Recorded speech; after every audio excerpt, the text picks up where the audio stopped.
Baby, you're the one for me. Baby, you were meant for me. I'm madly in love with you. Vendredi, ma grenouille filait pas aujourd'hui, elle faisait de la fièvre. Là, elle va mieux. Fait qu'on s'en va au cinéma, on s'en va voir. Qu'est-ce qu'on s'en va voir, grenouille? Elle me répond plus. Les Incredibles. Comment ça s'appelle, les indestructibles en français? Les incroyables. Elle est bien belle.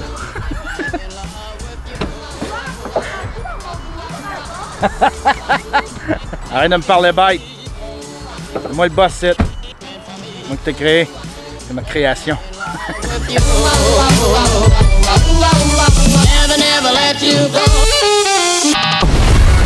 C'est complètement absurde, non? Pour aider ma famille, je dois la quitter. Pour faire régner la loi, je dois l'enfreindre. Il faut que tu le fasses pour que nos enfants aient ce choix. Merci beaucoup, jeune homme.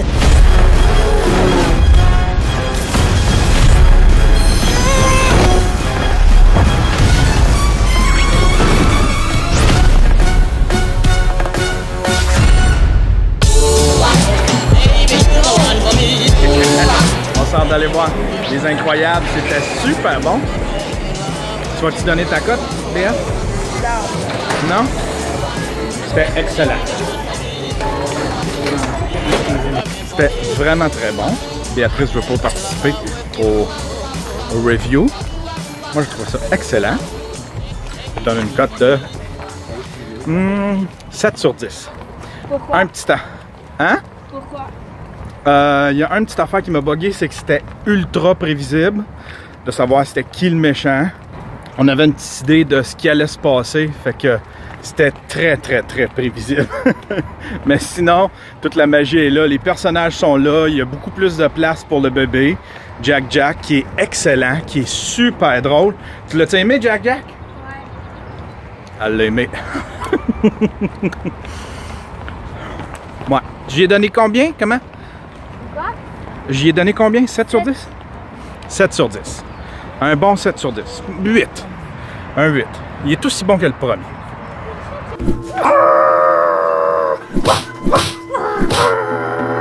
Suggestion Netflix! Cette semaine à la suggestion Netflix, je vous parle de la série documentaire The Staircase. En 2001, Michael Peterson, un auteur connu, est assis sur le bord de la piscine avec sa femme. Ils prennent un petit verre de vin, après un bout, sa femme rentre à l'intérieur et puis lui, il va la rejoindre un petit peu plus tard. Il la trouve dans une cage d'escalier, celle qui mène au sous-sol. Il la retrouve morte, il y a du sang partout. Une scène vraiment douteuse. Évidemment, c'est lui, son mari, qui est soupçonné d'emblée de ce meurtre-là. Et à partir de là, le documentaire suit le processus juridique de ce dossier-là. C'est vraiment un cas à la Making a Murderer, c'est-à-dire qu'il y a beaucoup de circonstances qui nous font dire que c'est évidemment lui qui a tué sa femme, mais il y a plein d'autres circonstances, dont plusieurs scientifiques, qui nous font remettre en doute sa culpabilité. C'est vraiment comme Making a Murderer, c'est-à-dire que un épisode, on est certain que c'est lui, l'autre épisode, on n'est plus trop sûr. Il y a beaucoup de ratés dans ce procès-là, entre autres plusieurs experts qui sont des totales incompétents, qui essaient d'inculper Michael Peterson, qui amènent des expertises brouillons, des affaires qui se peuvent pas. Et de l'autre côté, Michael Peterson a un passé très douteux. Il y a beaucoup de mensonges autour de lui, beaucoup de choses qui sont cachées. Entre autres, quand il était plus jeune, il y a eu un cas similaire d'une de ses amies qui avait été retrouvée en bas des escaliers, qui était morte, et puis lui, il était là sur scène, vraiment quelque chose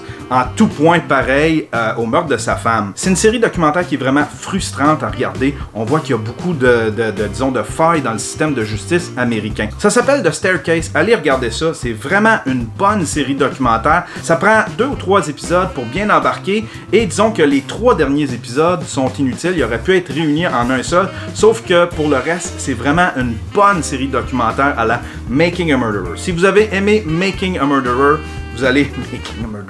Making a Murderer. Si j'ai jamais été capable de prononcer ça. Si vous avez aimé Making a Murderer, vous allez adorer The Staircase. C'est disponible sur Netflix.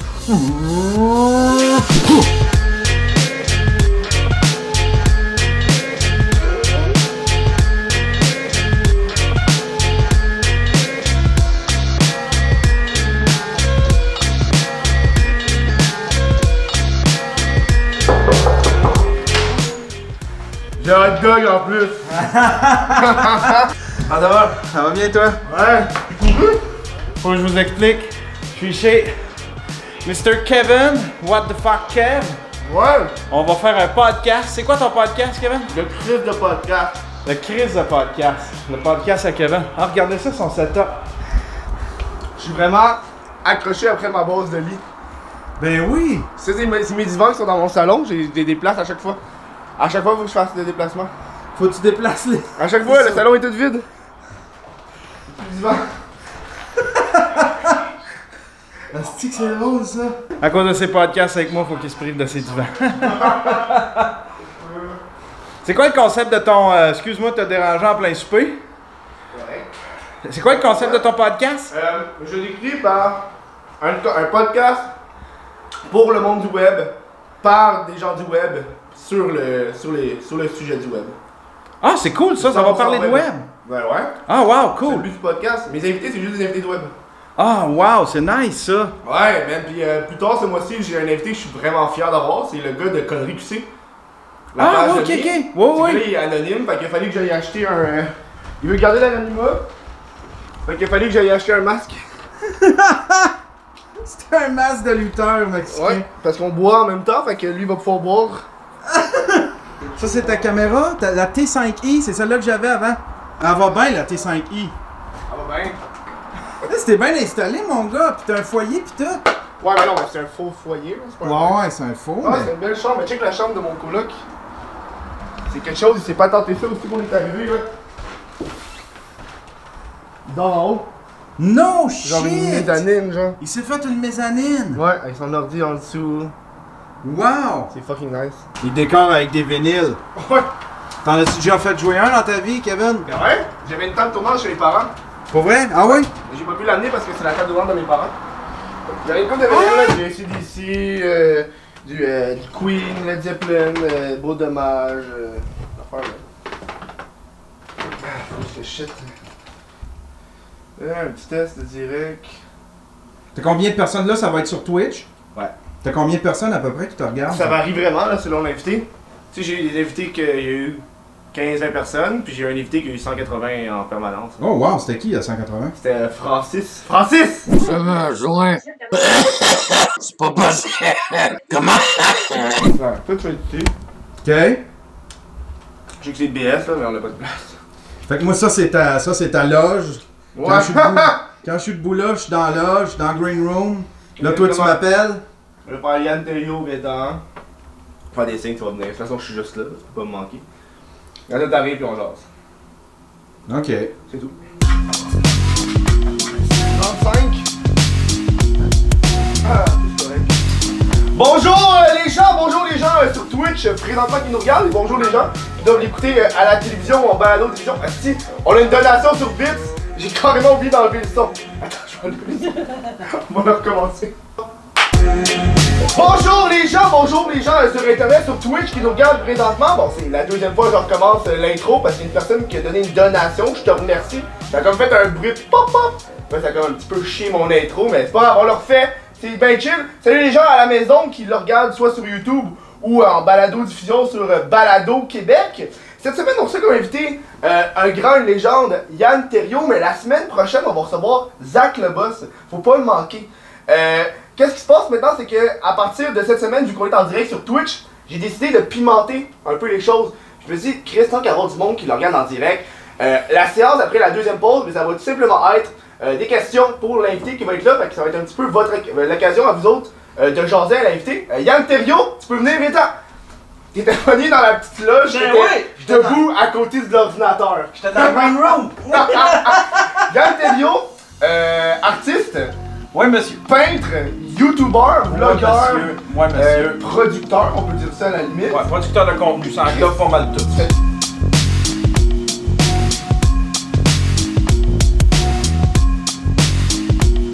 Bon, ben on vient de terminer un épisode du. C'est quoi l'épisode? Comment ça s'appelle ton podcast? Le Chris de podcast. On a terminé l'épisode. On était live sur Patreon, sur Twitch. Puis on était enregistré, puis ça va paraître sur YouTube. Puis ça va paraître sur iTunes. Fait que là, c'est Twitch, iTunes. Twitch, iTunes, YouTube, c'est ça? C'est Google Play aussi. Google Play, ouais. J'ai-tu été bon, Kevin? C'est excellent, Hey, thank you, ça, mon c'est Kevin. chacun mes invités. Ouais, c'était des... Ça, c'est juste la porte. Fais attention, là, ça sent le pot dans mon truc. Ça sent l'autre Javel. Bye, Kevin. Ah, t'es vraiment cool, un petit podcast avec What the Fuck Kev. Ça fait longtemps qu'on voulait faire de quoi. C'est cool parce que, habituellement, quand je suis invité sur un podcast, c'est pour parler beaucoup d'humour, tu sais, c'est tout le temps avec... Ça tourne tout le temps autour de l'humour, mais là, c'est la première fois que ça parlait du web, tu sais, YouTube, le podcast, le content creation. J'aime bien ça.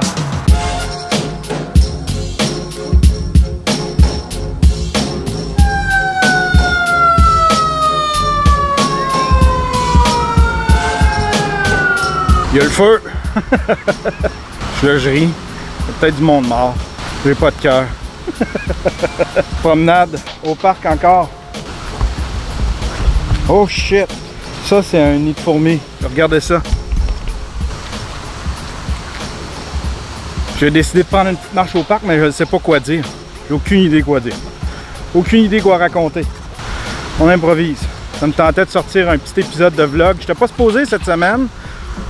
Vu que je l'annonce officiellement, samedi, je sors, je fais un worldwide release du documentaire d'Alain. Je le sors jeudi ou vendredi pour mes abonnés Patreon.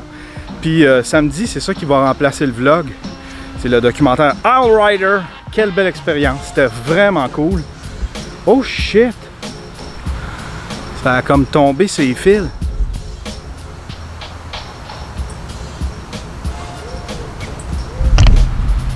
Job de cabochon. Une job de cabochon.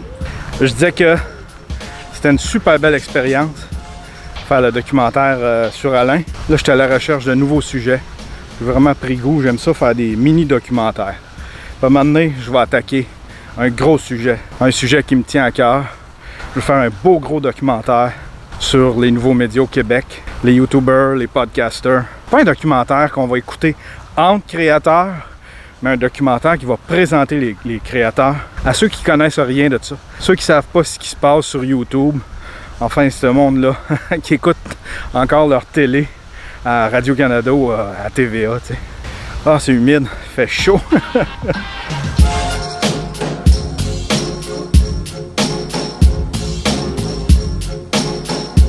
On est bien, mais à l'ombre. Ça, c'est mon petit bois. Je viens ici l'été. Je viens moins souvent. Je suis très casanier. Je sors pas assez souvent. Puis ça paraît sur ma santé. Santé mentale, puis santé physique. Fait que j'essaie de me forcer. J'essaie de me botter le derrière, venir prendre des belles petites marches.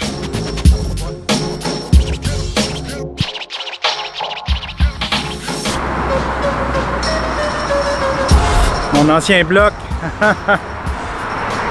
Ça fait déjà 1 an que j'habite plus là. 1 an presque jour pour jour. C'était mon premier refuge. Quand je me suis séparé, je suis allé vivre avec quelqu'un avec qui ça n'a pas fonctionné. Les choses se sont passées trop vite. Donc j'ai loué un appartement dans ce bloc-là. C'était la première fois que je me prenais un appartement pour moi seul. Quand j'étais jeune, j'habitais avec mes parents. Je me suis fait une blonde qui est la mère de mes enfants. On a été tout de suite vivre ensemble. Pendant un bout, j'ai étudié à Ottawa. J'avais mon appartement avec mon frère. C'était la première fois que j'habitais seul, que je payais pour un appartement. Il n'y a pas à dire, là, à 42 ans. Ça me fait tout drôle à chaque fois que je passe en avant parce que ça a vraiment été mon refuge. Ça a été l'endroit où est-ce que je me suis guéri. Dépression, il se passait beaucoup de choses dans ma vie. Beaucoup de turbulences. C'était mon bunker. Et puis, ben, c'était une petite place pour moi et mes enfants. On faisait un petit peu du camping parce que c'était un 3,5. Donc les deux couchaient dans le lit, moi sur le sofa. C'était comme ça. Une période difficile, mais que j'ai traversée. Fallait que je la traverse, fallait que je me guérisse. Fallait que je pense à moi.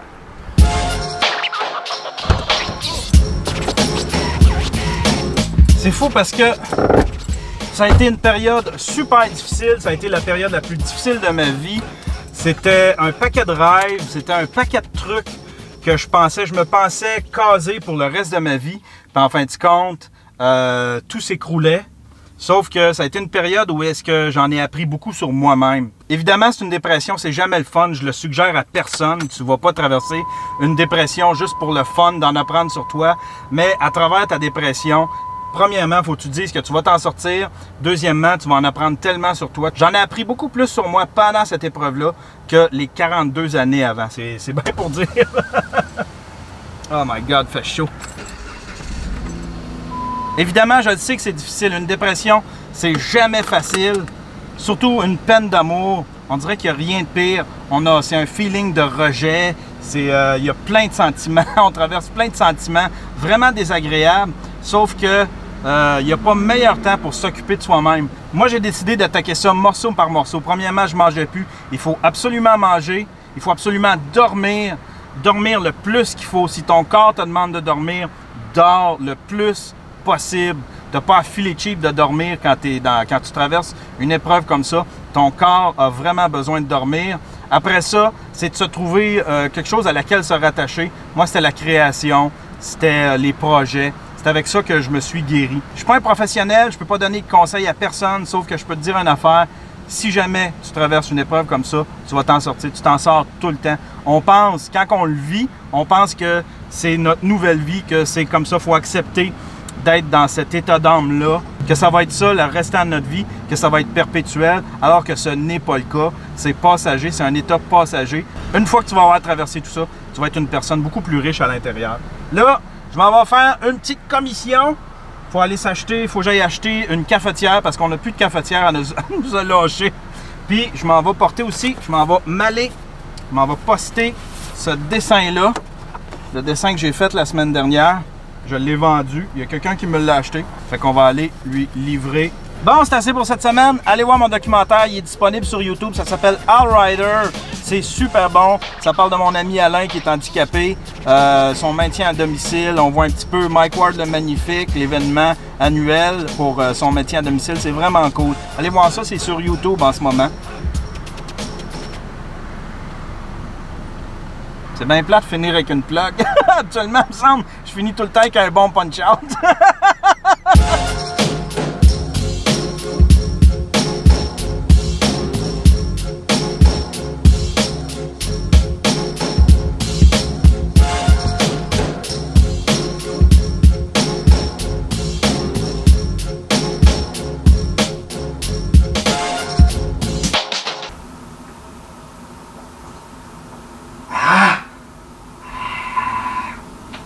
Ok, c'est chill, c'est chill.